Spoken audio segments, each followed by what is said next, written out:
Hey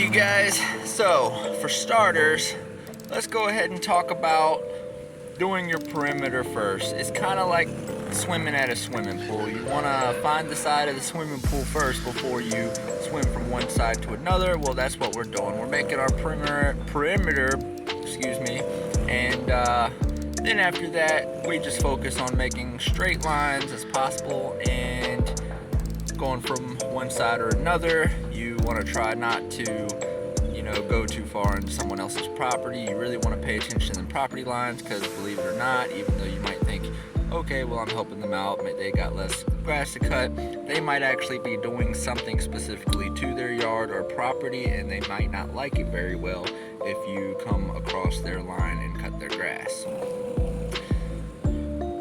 The leaves, good thing about having a mulching deck is these days you don't really have to pick up the leaves anymore. A lot of times you can mulch them up with your mower, and once they get chopped up into little tiny pieces, they fall into the grass and end up becoming fertilizer and plant food.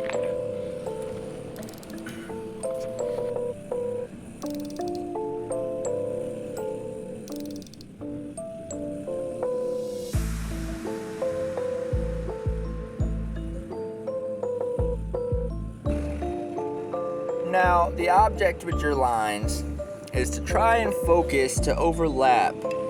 Even if it's by an inch or two, overlap your lines. Don't run your wheel back down the same line you just did, because what will happen is if your wheel, especially if it's wet, if your wheel pushes grass down and then you run the wheel back over that same line, you might just push grass back down again, and then you won't really end up cutting it, and you'll have all these strings of hairs, stragglers just popping up everywhere in the next few days, and the customer's gonna go like, what'd you do? You didn't cut my grass all the way, you missed a bunch of stuff. So you want to make sure you overlap a little bit, and don't miss those things. Even if it's just by like a wheel's length, just overlap it. It'll do you a big favor.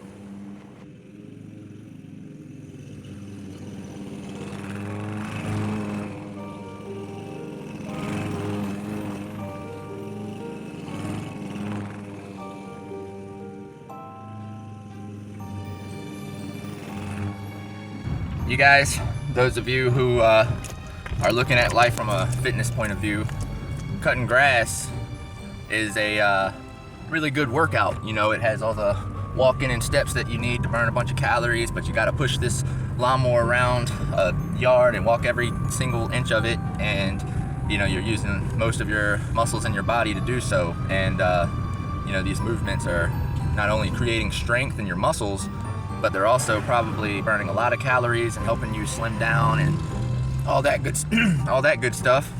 So cutting grass is a pretty big workout on its own if you look at it from a fitness point of view. But not only does it help you physically, I think it really helps you mentally and emotionally as well.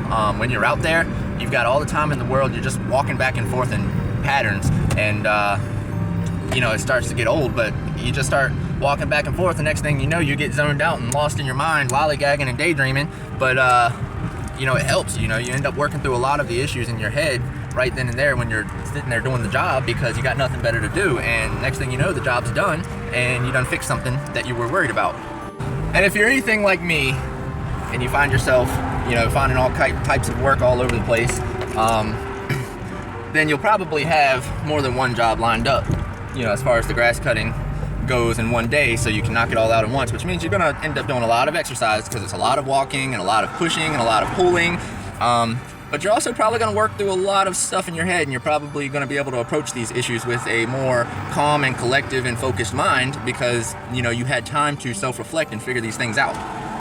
Like for instance, on that last yard I just did, I was sitting there thinking about ideas for new videos to make, and how I'm gonna play them out, what I'm gonna say. I'm always thinking about things to say in videos, like way before I even make the videos, and video creating seems like it's gonna be a big part of my future. So you know, I'm just always thinking about it now, and it takes up a lot of my headspace. But in that last grass cut, I just figured out how I was gonna do my next video after this, so that's pretty cool.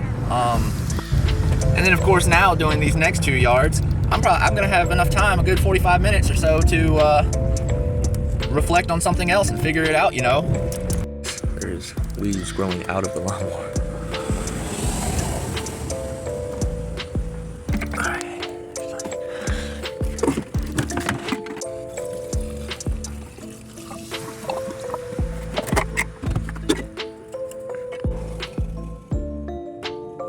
Another good thing to focus on and pay attention to out here is the direction you're going. If you cut someone's yard regularly, you're going to want to switch the directions weekly or bi-weekly, just so the grass doesn't start doing the same thing, laying down in that direction, because it'll get used to the direction you go. So you're going to want to switch it up.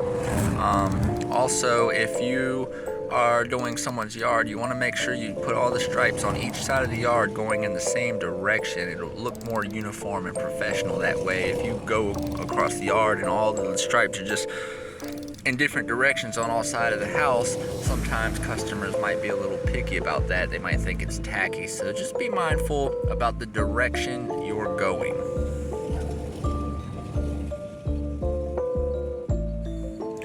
And then of course be mindful if you have a mower that spits the weeds out or the grass clippings, be mindful of where you're throwing them.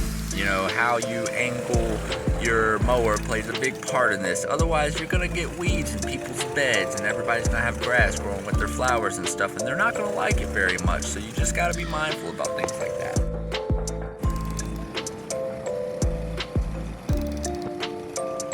All right, well, we got this one squared away. If we go over here, we got this one squared away.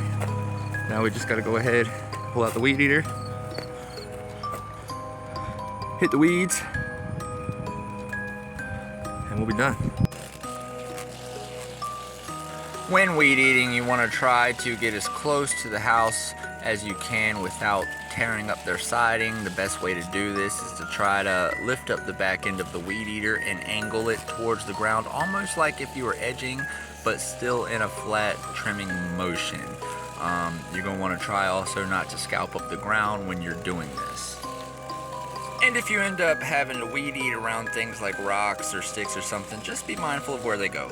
Well, there you have it, you guys. That was 3 yards done today. We're glad we got them done, got our money, and yeah, that's it. Now we're gonna go grab a burger and some chicken wraps and a sweet tea from Cookout. And yeah, till next time, you guys.